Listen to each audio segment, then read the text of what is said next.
দাঁড়িপাল্লার vote তো ঠেকানো যায় না, কি করা যায়? বলে আমরা ফ্যামিলি কার্ড দেব, কৃষক কার্ড দেব। আরে মিথ্যা কথার তো একটা সীমা আছে রে ভাই।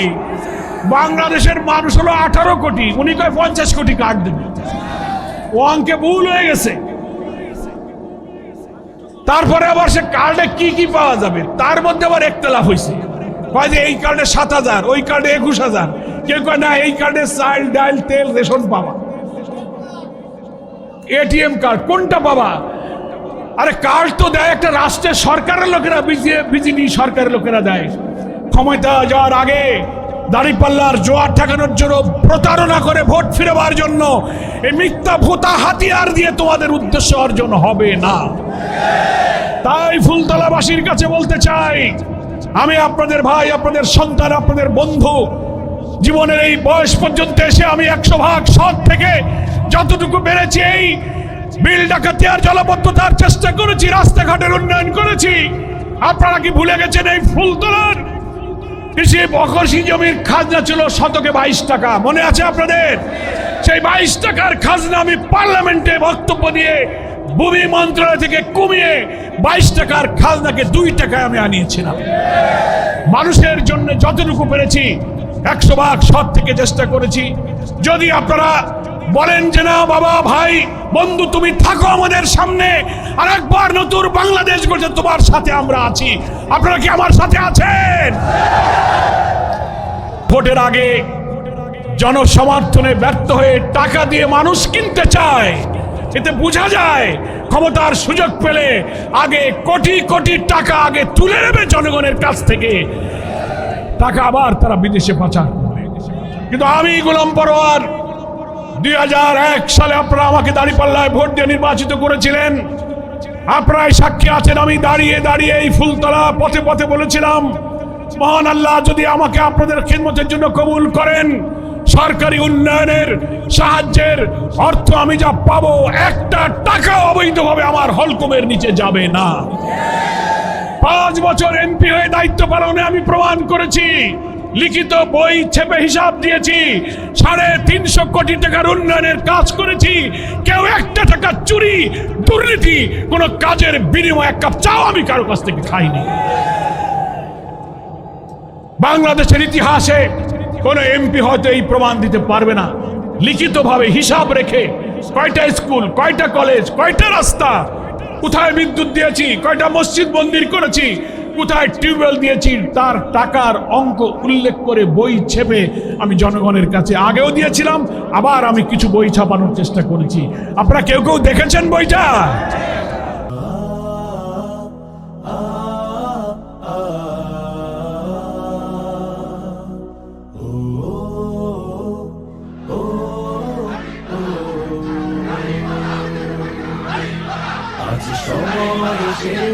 সাজাতে হবে এই দিনের বাগান, খেলায় খেলায় যেন কেটে না যায় সম্ভাবনার আজ সময় এসেছে সাজাতে হবে এই দিনের বাগান, খেলায় খেলায় যেন কেটে না যায় সম্ভাবনার ফল। কত ফুলগুলো ঝরে গেছে শাহাদাতে, তবু মূলগুলো মরেনি তো অপঘাতে। কত ফুলগুলো ঝরে গেছে শাহাদাতে, তবু মূলগুলো মরেনি তো অপঘাতে। মোরা আসহাবে রাসূলের জিন্দেগানির সাজে গড়ে তুলি শহীদি সোপান, গড়ে তুলি শহীদি সোপান, গড়ে তুলি শহীদি সোপান। আজ সময় এসেছে সাজাতে হবে এই দিনের বাগান, শুধু হেলায় খেলায় যেন কেটে না যায় সম্ভাবনার ক্ষণ।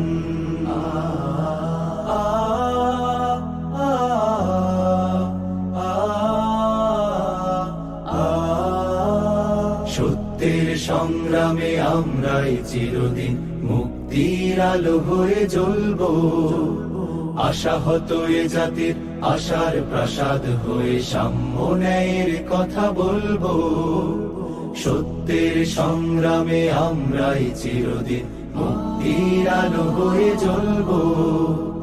আশাহত এ জাতি আশার প্রাসাদ হয়ে সাম্য ন্যায়ের কথা বলবো। শত জুলুম দহনে পোড়ায় আগুনে মোরা জান্নাতি ফুল বুনি সে বাগানে। শত জুলুম দহনে পোড়ায় আগুনে, মোরা জান্নাতি ফুল বনি সে বাগানে। ছুটি জীবনের বিনিময় করতে খরিদ শুধু রাশেদার দীপ্ত ঈমান, রাশেদার দীপ্ত ঈমান, রাশেদার দীপ্ত ঈমান। আজ সময় এসেছে সাজাতে হবে এই দিনের বাগান। শুধু হেলায় খেলায় যেন কেটে না যায় সম্ভাবনার ক্ষণ। অধ্যাপক আব্দুল আলিম, আপনারা দেখতে পাচ্ছেন আজকের মঞ্চে জেলা জামাত ইসলামীর সংগ্রামী সেক্রেটারি মুন্সি মিজানুর রহমান, সহকারী সেক্রেটারি মিয়া গোলাম কুদ্দুস, গৌসুল আজম হাদি, করম পরিষদ সদস্য অ্যাডভোকেট আবু ইউসুফ মোল্লা, মুস্তফা আল মুজাহিদ, ইসলামী ছাত্র শিবিরের জেলা সভাপতি আবু ইউসুফ ফকির, খানজাহান থানার সংগ্রামী আমির ডক্টর হাসান মাহমুদ টিটো, জামাত ইসলামীর খুলনা মহানগরীর করম পরিষদ সদস্য, শ্রমিক কল্যাণ ফেডারেশনের খুলনা মহানগরী সভাপতি, ফুলতলার কৃতি সন্তান, মহসিন কলেজের সাবেক জিএস আজিজুল ইসলাম ফারাজি, আমাদের গিলাতলার কৃতি সন্তান, দৌলতপুর কলেজের সাবেক এজিএস, তুখোড় ছাত্রনেতা গোলাম কিবরিয়া টিপু, গোলাম কিবরিয়া মিন্টু, মুস্তফা আল মুজাহিদ, আমাদের করম পরিষদের সদস্য। সামনে পিছে অনেক নেতৃবৃন্দ আছেন, সনাতন ধর্মের হিন্দু নেতৃবৃন্দ এখানে আছেন। আমাদের দামোদরের কৃতি সন্তান শেখ মিজান, এই অঞ্চলের খুলনা অঞ্চলের পাটকল শ্রমিকদের এক সময়কার তুখোড় সাড়া জাগানো শ্রমিক নেতা মুজাম্মেল হক মুজাম ভাই, খেলাফত মজলিস সহ 10 দলের সংগ্রামী নেতৃবৃন্দ আজকে এই মঞ্চের আশেপাশে এবং মঞ্চে উপস্থিত রয়েছেন। সাংবাদিক বন্ধুরা আছেন, আমাদের এই অঞ্চলের অনেক শ্রদ্ধাভাজন মুরব্বীরা আছেন, উপস্থিত আছেন। সময়, সমাজ, রাষ্ট্র এবং সভ্যতা পরিবর্তনের সংগ্রামে আমার তরুণ যুবক ভাইরা, সবাই আপনারা কেমন আছেন? ভালো আছেন? আলহামদুলিল্লাহ, আমি আল্লাহর মর্জি ভালো আছি। আমাদের সামনে, এই জাতির সামনে, এদেশের বিবেকবান মানুষের সামনে একটা কঠিন পরীক্ষার দিন উপস্থিত হয়েছে, নাকি বলেন? সেই পরীক্ষা হচ্ছে 12ই ফেব্রুয়ারি। গত বছরের জুলাই আগস্টের ঐতিহাসিক ছাত্রগণ অভ্যুত্থানে কলেজ, বিশ্ববিদ্যালয়, মাদ্রাসার সহস্রাধিক সন্তানের জীবনের বিনিময়ে 30-40 হাজার ছাত্ররা যেভাবে আহত হয়েছে, ক্ষতবিক্ষত হয়েছে, ফ্যাসিস্টের গুলিতে অনেকের মাথার মগজ বেরিয়ে গেছে, চোখ বেরিয়ে গেছে, হাত নাই, পা নাই, এখনো হাসপাতালে, কেউ কেউ দেশে বিদেশে তারা হামলা, আক্রমণ, আঘাতের ক্ষতচিহ্ন নিয়ে তারা আহাজারি করছে। তাদের এই রক্তদান সমাজ পরিবর্তনে, এই সার্বজনীন গণ অভ্যুত্থানের সুফল আনার জন্য আগামী নির্বাচনে বাংলাদেশের 18 কোটি মানুষ প্রস্তুতি নিচ্ছে। আমাদের সন্তানেরা সরকারি চাকরিতে তাদের কোটার দাবিতে বিশ্ববিদ্যালয়ে যে আন্দোলন করেছিল, সেই আন্দোলন তুচ্ছ ঘৃণা করে সেই সময়কার সরকারের প্রধানমন্ত্রী আন্দোলনকারী সবাইকেই রাজাকার বলে গালি দিয়ে দিল। কি বলেন, ঠিক কিনা? বলল এ যারা আন্দোলন করে এরা সব রাজাকার আর রাজাকারের নাতিপুতি। মনে আছে কিনা বলেন? বিশ্ববিদ্যালয়ের ছেলেরা মেয়েরা ক্ষিপ্ত হয়ে গেল। গভীর রাত্রে বিশ্ববিদ্যালয়ের হল থেকে রাত জেগে জেগে তারা স্লোগান দিয়ে বলল, তুমি কে, আমি কে, রাজাকার রাজাকার, কে বলেছে, কে বলেছে স্বৈরাচার স্বৈরাচার। অর্থাৎ উনি গোটা জাতিকে রাজাকার বানায় দিলেন। সেই গণ অভ্যুত্থানের এক পর্যায়ে ছাত্র জনতার এই আন্দোলন আর তাদের সরকারি চাকরির দাবির মধ্যে সীমাবদ্ধ থাকেনি। তারা বলছে আমাদের এখন আর কোনো দাবি নেই, আমাদের দাবি এখন এক দফা। এক দফার আন্দোলনে বাংলাদেশ উত্তাল হয়ে উঠল। রাজধানী ঢাকা সহ সারা দেশ প্রতিদিন শত শত লোক জীবন দিতে লাগলো। গুলির মুখে তরুণ সমাজ বুক পেতে দিল। সাইদের মতো লোকেরা বুক পেতে দিয়ে বলল, বুকের মধ্যে তুমুল ঝড়, বুক পেতেছি গুলি কর। মনে আছে আপনাদের? আবু সাইদ মুগ্ধরা জীবন দিয়ে, ছোট্ট শিশু, নারী, হকার, শিক্ষক, শিক্ষিকা, মহিলা। আমি তখন কারাগারে ছিলাম, আপনাদের মনে আছে? জুলাই আন্দোলনের উত্তাল সময়ে ঢাকায় আমার বাসভবন ঘেরাও করে 19শে জুলাই আমাকে গ্রেফতার করা হয়। কারাগার থেকে আমি আন্দোলনের সে উত্তাল খবর পাচ্ছিলাম। আমরা যখন শুনতে পেলাম 5ই আগস্ট সকালে বাংলাদেশের সেনাপ্রধান টেলিভিশনে ভাষণ দেবে, কারাগারে বিএনপি, জামাত সহ শত শত নেতৃবৃন্দ, আমরা যখন বিশেষ জায়গায় আটকানো ছিলাম, কেরানীগঞ্জের কেন্দ্রীয় কারাগারে 10,000 বন্দী, রাজনৈতিকভাবে মিথ্যা মামলায় আমাদেরকে আটকানো হয়েছে। আমরা সবাই টেলিভিশনের সামনে অপেক্ষা করছি দেশের সেনাপ্রধান কি বক্তব্য দেবেন। কিছুক্ষণের মধ্যেই দেখতে পেলাম দুপুরের দিকে দেশের প্রধানমন্ত্রী এবং তার বোন গণভবন থেকে হেলিকপ্টারে পালিয়ে দিল্লি চলে গেছে। আপনারা তো বাইরে ছিলেন, আপনারা জানেন সবকিছু। এই যে রাজনৈতিক বিপ্লব এবং পরিবর্তন কেন হয়েছিল, স্কুল কলেজের যে ছেলেরা রক্ত দিল, লাশ হলো, হাজার হাজার মানুষ মরলো, মৃত লাশকে আগুনে পুড়িয়ে ছাই করে দিল, হেলিকপ্টার থেকে গুলি করে বাংলাদেশের নিরীহ জনতাকে হত্যা করা হলো। কেন? তারা কি এমপি, মন্ত্রী, প্রেসিডেন্ট হওয়ার জন্য রক্ত দিয়েছিল? না, তাদের দাবি ছিল আমাদের এই কষ্টার্জিত স্বাধীনতার লাল সবুজ পতাকা, আমাদের প্রিয় জন্মভূমি বাংলাদেশে আর যেন কর্তৃত্ববাদী শাসন, দুর্নীতি, লুটপাট, সোশ্যাল জাস্টিস, সামাজিক ন্যায় বিচার যারা ধ্বংস করেছে, হাজার হাজার কোটি টাকা দেশে পাচার করেছে বিদেশে, ছাত্র জনতাকে ভিন্ন মত যারা দমন করে, নিরীহ মানুষকে যারা খুন করে, এমন কর্তৃত্ববাদী শাসন বাংলাদেশে যেন আর আসতে না পারে, এমন এক নতুন বাংলাদেশ তারা গড়তে চায়।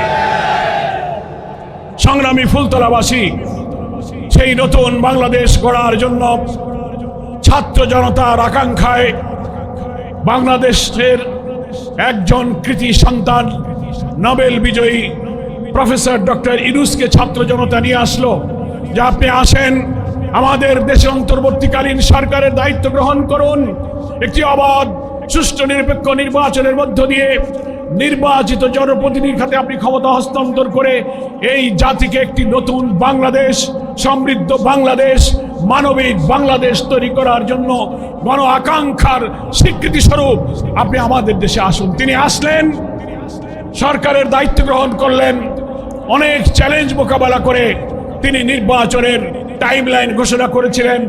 আগামী 12ই ফেব্রুয়ারি সেই জাতীয় নির্বাচন, একই দিনে জাতীয় নির্বাচন হবে পার্লামেন্টের জন্য। আর জুলাই রক্ত দিয়ে যে সনদ তৈরি হয়েছে, কর্তৃত্ববাদী শাসন, জুডিশিয়ারি, সিভিল অ্যাডমিনিস্ট্রেশন, দুর্নীতি, অর্থপ্রচার, প্রধানমন্ত্রী একক ক্ষমতার মধ্যে ভারসাম্য এনে একটি নতুন বাংলাদেশের যে রূপরেখায় আমরা জামাত ইসলামী সহ দেশপ্রেমিক জুলাই যোদ্ধা সব দল সেই জুলাই সনদে স্বাক্ষর করেছি। আগামী 12ই ফেব্রুয়ারির গণভোটে আমরা সেই জুলাই সনদের পক্ষে হাতে ভোট দিয়ে সংস্কারের পক্ষে আমরা হ্যাঁ জানাবো, আমরা সংস্কারকে মেনে নিতে চাই। এখন প্রশ্ন হলো, জাতীয় নির্বাচনে নতুন বাংলাদেশের দায়িত্ব আমরা কাদেরকে দেব? কি বলেন, ঠিক কিনা? ফুলতলাবাসী, এখানে আপনারা যারা আছেন সবাই, আমিও আপনাদের এই ফুলতলার এই মাটির সন্তান, এখানেই আমি জন্মেছি, এখানকার ধুলো মাটিতে আমি বড় হয়ে আপনাদের সামনে দাঁড়িয়েছি। আমার রাজনৈতিক জীবনের 7.5 বছর আমাকে কারাগারে আটকে রাখা হয়েছে, প্রায় 70 দিন আমাকে রিমান্ডে নেওয়া হয়েছে, 48টি মিথ্যা মামলা দেওয়া হয়েছে, যে মামলার একটি বাক্য, একটি শব্দের সাথে আমার কোনো সম্পর্ক ছিল না। রাজনৈতিক পরিবর্তনের আদালতের উপরে যখন রাজনৈতিক হস্তক্ষেপ থাকলো না, উচ্চ আদালতে আমি আপিল করেছি। আদালতে প্রমাণ হয়েছে আমার বিরুদ্ধে যত মামলা দেওয়া হয়েছিল, আদালত বলেছে এই সব মামলাগুলো মিথ্যা, আমাকে সব মামলা থেকে বেকসুর খালাস দেওয়া হয়েছে। সংগ্রামী ফুলতলাবাসী, 10 দল আগামী নির্বাচনে একটি ঐতিহাসিক নির্বাচনী ঐক্য গঠন করেছে, সে খবর আপনারা জানেন। এখানে 5টি ইসলামী দল, জামাত ইসলামী, খেলাফত মজলিস, বাংলাদেশ খেলাফত মজলিস, নেজামে ইসলাম, খেলাফত আন্দোলন, 5টি ইসলামী দল আছে। সেই সাথে যুক্ত হয়েছে জুলাই আন্দোলনের সংগ্রামী চেতনা ধারণকারী জুলাই যোদ্ধাদের দল, ন্যাশনাল সিটিজেন পার্টি, যেটাকে বলা হয় জাতীয় নাগরিক পার্টি, এনসিপি। জানেন তো, এরা সব তরুণ, বিশ্ববিদ্যালয়ে ছাত্র লেখাপড়া করে অথবা কেবল শেষ করেছে। তারা বাংলাদেশ বদলে দেবার আশায় একটা রাজনৈতিক দল গঠন করেছে। সেই এনসিপিও এই 10 দলের মধ্যে যোগ দিয়েছে। আরো আছে মুক্তিযুদ্ধের কমান্ডার শহীদ রাষ্ট্রপতি জিয়াউর রহমানের মন্ত্রিসভায় তার জীবদ্দশায় যেসব সিনিয়র মন্ত্রী ছিলেন, তার মধ্যে একমাত্র জীবিত সাবেক সিনিয়র মন্ত্রী colonel Oli Ahmed Bir Bikram, liberal democratic party LDP, যার নেতৃত্বে চলছে। আরো দেশপ্রেমিক কয়েকটি দল মিলে 10 দল 300 আসনে আমরা প্রার্থী মনোনয়ন করেছি। এই 10টি দলের মধ্যে যেমন ইসলামী চেতনা ধারণ করা হয়েছে, তেমনি জুলাইয়ের চেতনা আমরা ধারণ করেছি, তেমনি মুক্তিযুদ্ধের চেতনা আমরা ধারণ করেছি। 3 চেতনার সমন্বয়ে বাংলার মানুষকে একটি নতুন বাংলাদেশ, মানবিক বাংলাদেশ উপহার দেওয়ার জন্য আগামী দিনে ডুমুরিয়া ফুলতলায় দাঁড়িপাল্লাকে বিজয়ী করার জন্য গ্রামে গ্রামে জোয়ার তৈরি হয়েছে।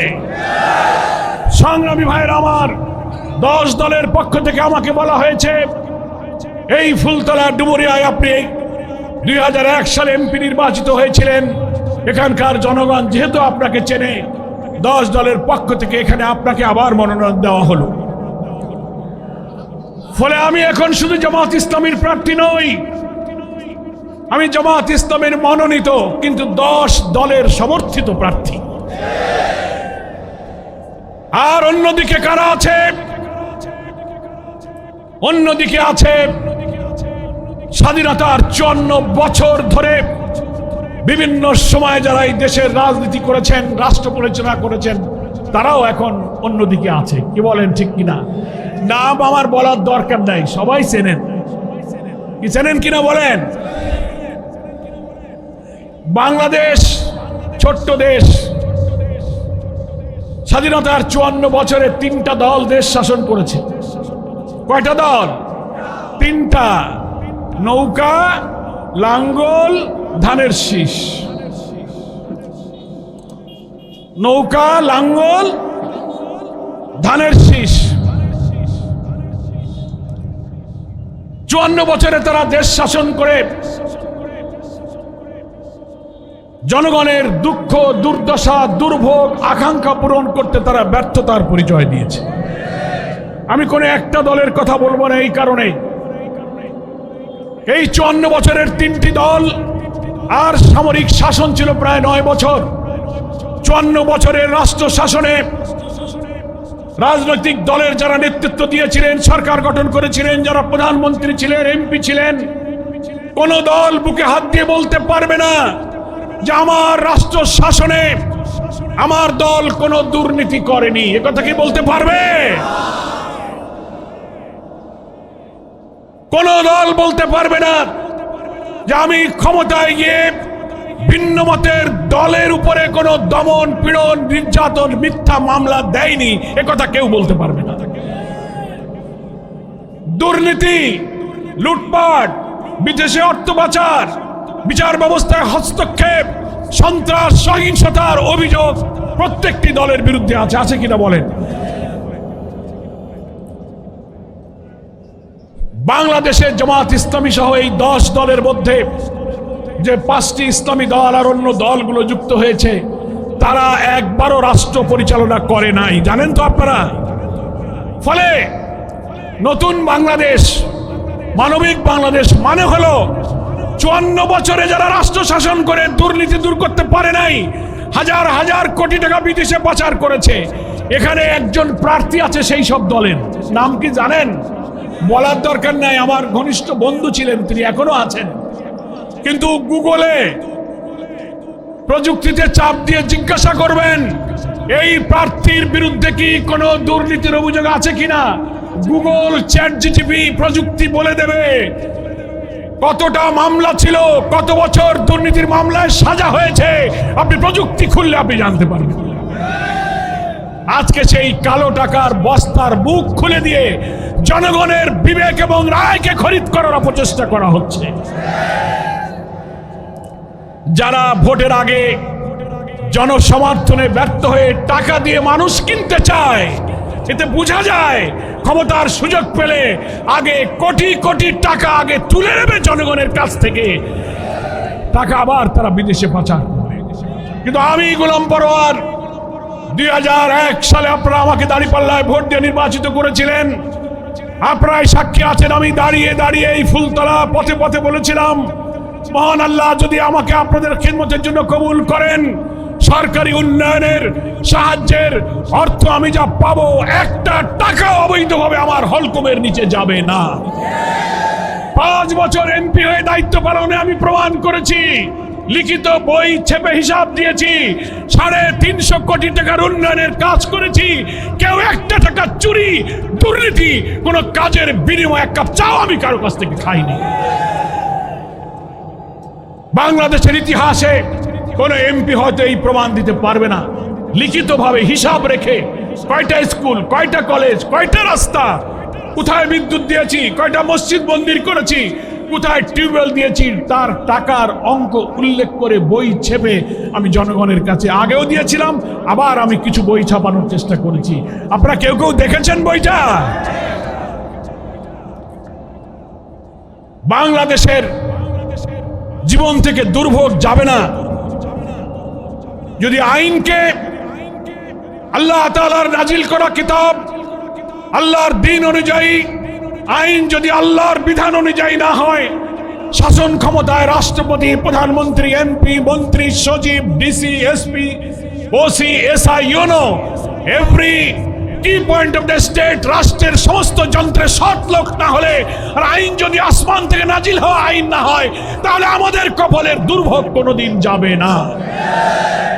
এমন নেতা চাই কোটি টাকার উপরে রাতে শুয়ে থাকবে, কিন্তু একটা টাকা সে চুরি করবে না, তার অন্তরে আল্লাহর ভয় থাকবে। সবার চোখ ফাঁকি দিল, আলিমুল গায়ব আল্লাহর চোখ আমি ফাঁকি দিতে পারবো না। যাদের অন্তরে আল্লাহর ভয় আছে, আল্লাহ তাদের কথাই উল্লেখ করে সূরা আরাফের মধ্যে বলেছেন, আউযু বিল্লাহি মিনাশ শাইতানির রাজীম, বিসমিল্লাহির রহমানির রহিম, ওয়ালাউ আন্না আহলাল কুরা আমানু ওয়াত্তাকাউ লাফাতাহনা আলাইহিম বারাকাতিম মিনাস সামাই ওয়াল আরদ।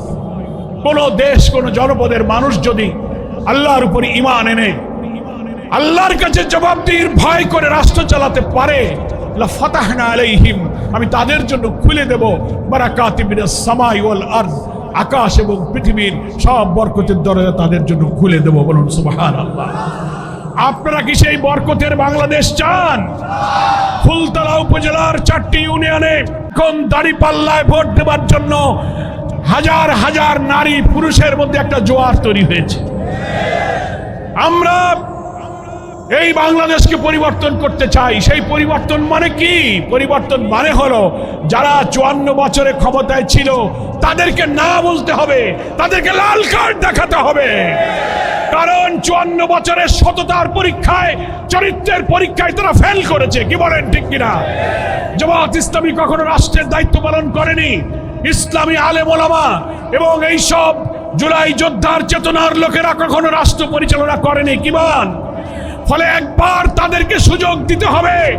আমরা 10 দল অঙ্গীকার করেছি দুর্নীতিমুক্ত, বৈষম্যহীন, উন্নত, সমন্বিত শিক্ষার মধ্য দিয়ে এই জাতি গঠনে আমরা একটি নতুন বাংলাদেশ গড়তে চাই। নতুন মানে হলো যারা ছিলেন তাদেরকে খুদা হাফেজ বলতে হবে। ঠিক আছে? এখন নতুন মানে হলো এমন সরকার যারা দুর্নীতি করবে না, নতুন মানে হলো এমন সরকার যারা টাকা পাচার করবে না, ভিন্ন মতের উপরে দমন পীড়ন করবে না, নেক মানুষ, সৎ মানুষ, আল্লাহওয়ালা মানুষদেরকে ধরে ধরে মিথ্যা মামলা দিয়ে কারাগারে, রিমান্ডে, ক্রস ফায়ারে, ফাঁসিতে ঝুলিয়ে হত্যা করবে না, সেই সরকার, সেই সমাজ আমরা চাই। সেটার জন্যই 10 দলের প্রার্থীকে নির্বাচিত করতে হবে। আমার ভাইয়েরা, দাঁড়িপাল্লার পক্ষে তাই জোয়ার হওয়ার কারণে আমার বিএনপির বন্ধুরাদের মাথাটা একটু খারাপ হয়েছে কিনা, খারাপ হওয়ার কারণে এখন ওনাদের বিরুদ্ধে তো জনগণ বলতেছে তোমরা দুর্নীতি করেছো, দুর্নীতির টাকা ছড়াইতেছো, সন্ত্রাস করো, চাঁদাবাজি করো, হকার বাদাম বিক্রি করে রাস্তায় দোকানদার, বেবিওয়ালা, ট্যাক্সিওয়ালার কাছ থেকে তোমরা চাঁদা নাও। ফলে ওদের বিরুদ্ধে দুর্নীতি, চাঁদাবাজি, সন্ত্রাস, খুনের অভিযোগ আছে। ওনারা তো আমার বিরুদ্ধে বলতে পারতেছে না যে গোলাম পরোয়ার সাহেব দুর্নীতি করেছে, চাঁদাবাজি করেছে, খুন করেছে, সন্ত্রাস করেছে, ধর্ষণ করেছে, এই কথা তো বলতে পারছেন। এখন একটা কিছু তো বলা লাগবে, নেই কাজ তো খই ভাজ। এখন বলে ওনারা জান্নাতের টিকিট বিক্রি করতেছে, কি বলে কিনা বলেন ভাই? আমি কি কখনো জান্নাতের টিকিট বিক্রি করছি? মিথ্যা কথা। আমরা মহান আল্লাহ তাআলার কোরআনের যে বিধান, কোন কাজে জাহান্নাম হবে, কোন কাজে জান্নাত হবে, নবীর উম্মত হিসেবে মানুষের কাছে সেই খবর, সেই বার্তাটা আমরা পৌঁছায় দিতে পারি।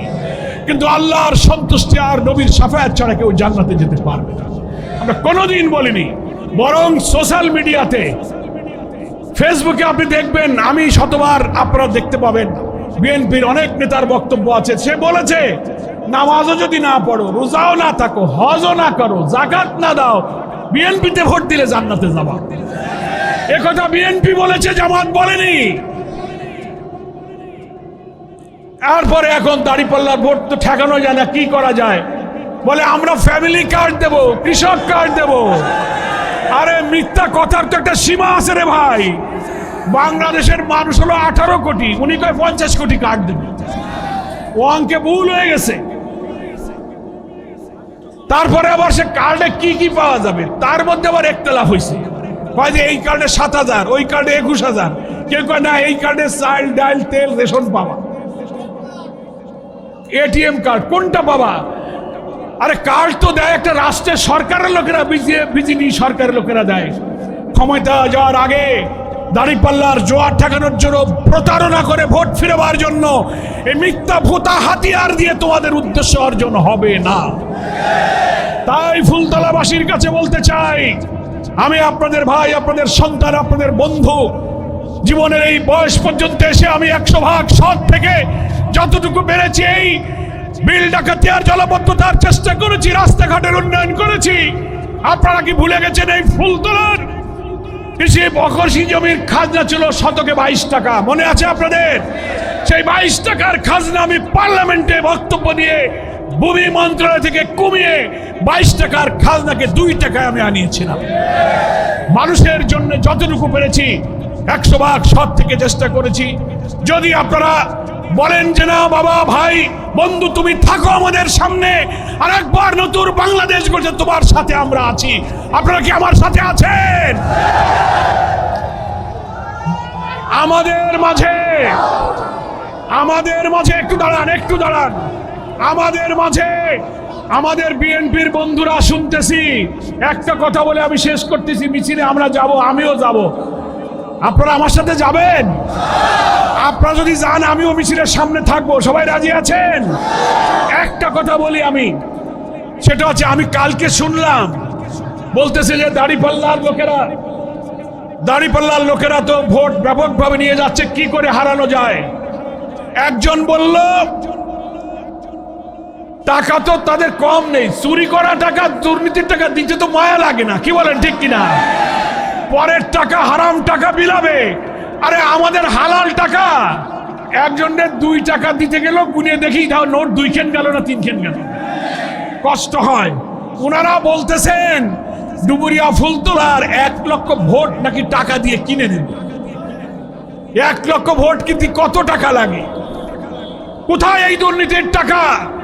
আমি ফুলতলাবাসীকে জিজ্ঞেস করি, টাকা দিয়ে বাজারে হাঁস মুরগি ছাগল কেনা যায়, মানুষের বিবেক টাকা দিয়ে কেনা যায় না।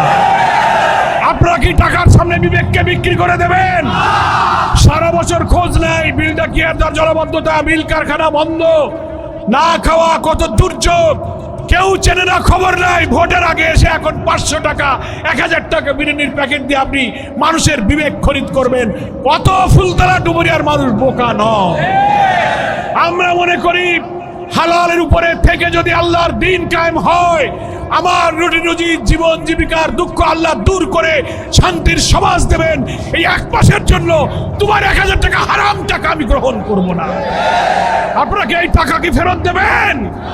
টাকা নিয়ে যদি পাড়ায় ঢোকে বলবেন বাবা দয়া করে হারাম টাকা আমাকে খাওয়াইও না, এতিমখানা মসজিদের পায়খানা বাথরুম যে মেরামত করে দাও ওই টাকা দিয়ে। এই হারাম টাকা নেওয়া যায় না। ফলে টাকা আবার ভয় দিচ্ছে, তা যদি না হয় তাহলে ভোট কেন্দ্র দখল করে জিতে যাব। এবার অত গুড় আচ্ছের হবে না। প্রধান উপদেষ্টার সাথে দেখা করে আমি বলে আসছি, উনি বলেছেন আমরা 1 বছর ধরে বলেছি ভোট কেন্দ্রে সিসিটিভি ক্যামেরা লাগান, কে ব্যালট কাটে, কে কোথায় ঢোকে যেন ছবি থাকে, বাবাজিকে যেন ধরা যায়। কি বলেন? এবার সকল ভোট কেন্দ্রে সিসিটিভি ক্যামেরা থাকছে। প্রত্যেক পুলিশ যারা ডিউটি করবে তাদের বডিতে বডি ক্যামেরা থাকবে। পুলিশকে ধাক্কা দিয়ে ঘরে ঢুকবেন, তোমার ছবি উঠে যাবে, তোমাকে ঘর থেকে তুলে আনা হবে। এরপরে এবার আমাদের দাবিতে প্রত্যেকটি ভোট কেন্দ্রে সেনাবাহিনী মোতায়েন করা হবে। আর দাঁড়িপাল্লার ভোটাররা প্রত্যেক ভোট কেন্দ্রে 200 করে পাহারা দেবেন সন্ধ্যা পর্যন্ত। ভোট কাটতে গেলে তাকে পুলিশের হাতে দেবেন, না শক্ত দড়ি দিয়ে খুঁটিতে বাঁধে আমারে খবর দেবেন। সব ঠিক আছে ইনশাআল্লাহ। আর 15টা দিন আছে। ভোট কেন্দ্রে পাড়ায় পাড়ায় কমিটিতে প্রত্যেক ভোটারের কাছে যান। আওয়ামী লীগ, বিএনপি, জাতীয় পার্টি সবাই আমাদের এলাকার মানুষ, সবাই আমাদের বন্ধু, কোন দলের প্রতি শত্রুতা নেই। কিন্তু অন্যায় অসত্যের সত্যকে স্বীকার করে সবাইকে বলেন দেশ পাল্টাতে আসুন, একবার আমরা দাঁড়িপাল্লাকে বিজয়ী করি। সবাই আল্লাহর কাছে দোয়া করুন, আল্লাহ আমাদের ভুল ত্রুটি তুমি মাফ করে দাও। এত শহীদের রক্তের বিনিময়ে নতুন বাংলাদেশকে দাঁড়িপাল্লাকে বিজয়ী করে উপহার দাও। এখন সুশৃঙ্খল ভাবে